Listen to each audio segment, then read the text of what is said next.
Gcash mo is parang nagiging savings mo, talagang positive yan pagdating kay GGives and talagang o-operan ka agad-agad. So, ang gawin na lang natin para tayo ma-operan agad, unang-una, iwasan natin yung malate. Syempre, yan yung nangunguna. Pangalawa, iwasan nating ma-zero.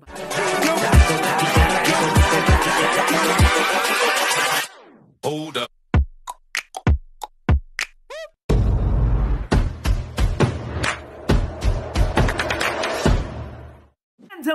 Hello! Magandang araw po sa inyong lahat. And welcome back po dito sa Almontero Tutorial. Ayan! So sa mga nais magpa-trade po sa amin, tandaan nyo po na never po kaming unang magme-message sa inyo. So ibig sabihin po, kapag may nag-message sa inyo na Almontero Tutorial yung name or Aldrin Almontero, kunyari nag-message, papa-convert po ba kayo?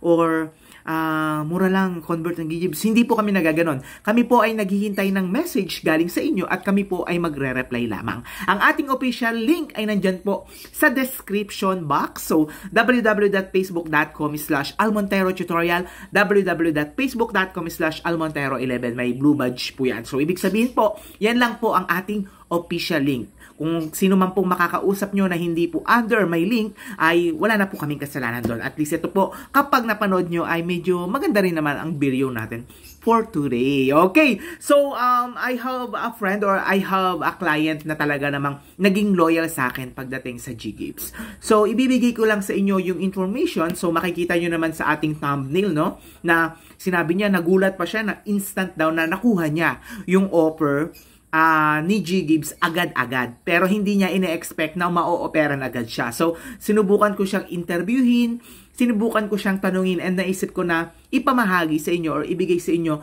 itong konting information para alam din natin at least kahit papaano, di ba? Okay, so yung topic natin ngayon is papaano ba? So ano ba yung ginawa niya para magkaroon? Kasi maraming nagtatanong sa atin Sir, pag po ba ako nagbayad ngayon, mag-o-offer po ba agad? Pag po ba ako nagbayad ng ganito, o-offeran po ba agad? Para pares lang yun, no? Ayan, so ganun lang. Kunyari, ang ginawa niya kasi dito, tinanong ko kasi siya, so nag-message siya, Sir, nagbayad ako, instant pala ang GGives ngayon. Sabi niya ganun, sabi ko, wow! Kasi sa dami nang nag-i-inquire sa akin, sa dami nang tatanong, Sir, ba't ganun? Wala pa rin akong offer hanggang ngayon. Ang tagal ko nang nagbayad. Sir, sabi sa video nyo, after 2 days, magre-refresh gano'n. Siyempre, every video naman natin is nagiging luma. Kasi talaga namang everyday or halos every week, nag-a-update si GCash. So, supposedly, talagang mag-a-update yan linggo-linggo and magiging iba yung process natin or magiging iba yung way na pagbabayad or yung pag-o-offer ni GGives. Okay, so ito ibibigay ko sa inyong information. So, ang ginawa daw niya is, so, naboboard daw siya. Ayan, ayan yung pagkakakwento niya.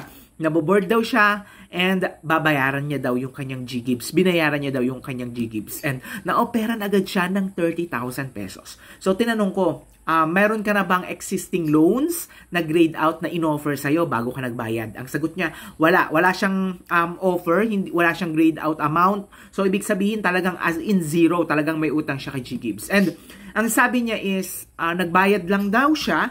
So, 4 days. Due na niya ng 4 days. So, that was the last month na magbabayad siya ng kanyang GGives.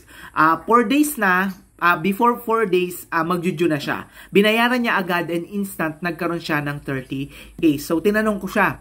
Sabi ko, nag-advance ka. Ang una kong tanong sa kanya, kung ilang buwan yung in-advance niya. Sabi niya, wala. Kung anong buwan, kung ano yung buwan na babayaran ko, kung magkano, yun lang yung binayad ko, hindi ako nag-advance ng buwan.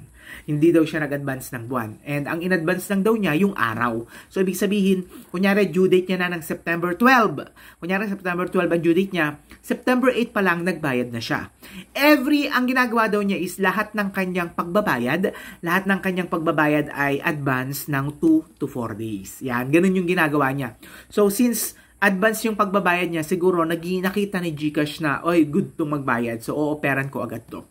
So, ganun yung nangyari sa kanya. So, napakaswerte niya kasi sa dami nang nag-i-inquire sa atin, sa dami nang nagtatanong kung bakit hanggang ngayon wala pang offer. Yung iba, ang ano lang naman kasi niyan is, kung tumaas yung G-score mo, possible na operan ka agad. Pero kung bumaba yung G-score mo, maaaring i-check nila ulit kung eligible ka pa or hindi na. So, tignan muna natin kung bumaba or tumaas yung ating mga G-score para makita natin kung o-operan ba tayo ni GGives or hindi.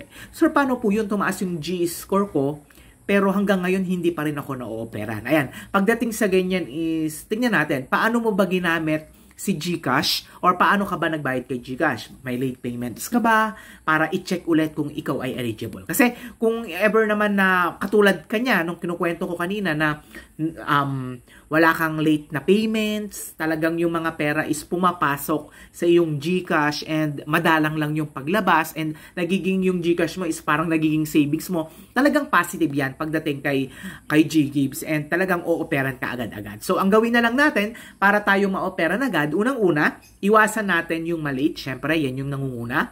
Pangalawa, iwasan nating ma-zero balance yung ating mga GCash. Wag nating hayaang maging zero yung funds natin kay GCash. Pangatlo, syempre, i-maintain natin yung G-score natin by paying bills, gamitin natin sa more on G-Save, and wag tayo maglabas ng maglabas. Kasi once na naglabas tayo ng maglabas, makikita ngayon ni Gcash na, uy, ang ginagawa lang nito is maglalagay lang ng pera, ika-cash out din. So, wala siyang natitirang pera sa Gcash. So, hindi siya o-pera na agad. So, eto po, ano ko lang to, mga experience ko lang, mga interview ko lang, mga tanong ko lang, ayan. So, i-share ko lang po sa inyo para magkaroon kayo ng idea, lalong-lalo na pagdating sa GGives. Okay, so sa mga nagtatanong naman, sir, ba't hanggang ngayon wala pa rin akong offer? So, isipin mo bakit wala ka pang offer. Una, i-check mo yung G-score mo kung bumaba, baka may late payments ka, and tingnan mo kung ano ba yung possible na naging problema mo kung bakit hindi ka ulit ma-operan. Kasi sa lahat naman ng mga tinatanong ko is,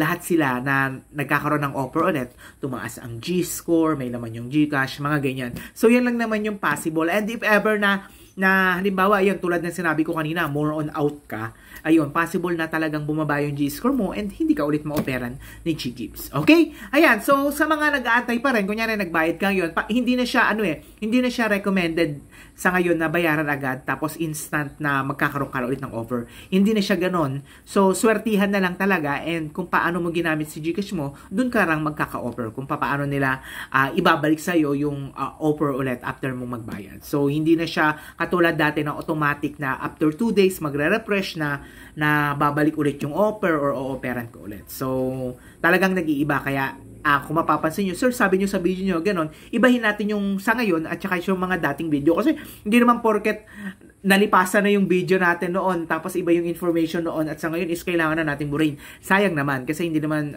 pagdating naman kay YouTube, kasi talagang binibilang talaga yung by month, yung mga views natin. So, hindi natin sila pwedeng i-delete. Okay? So, sa mga nagtatanong sa amin kung paano mag-trade ng GGives, ayan, may mga virtual money like Kwarta, Revivills, Grab, Unverified Gcash, Unverified Shopee, Unverified Maya. So, nandito po ang Almontero tutorial and we are here to trade your mga virtual money na hindi makuha. Lalong-lalo na kapag mga tawag yan, mga unverified. Ayan.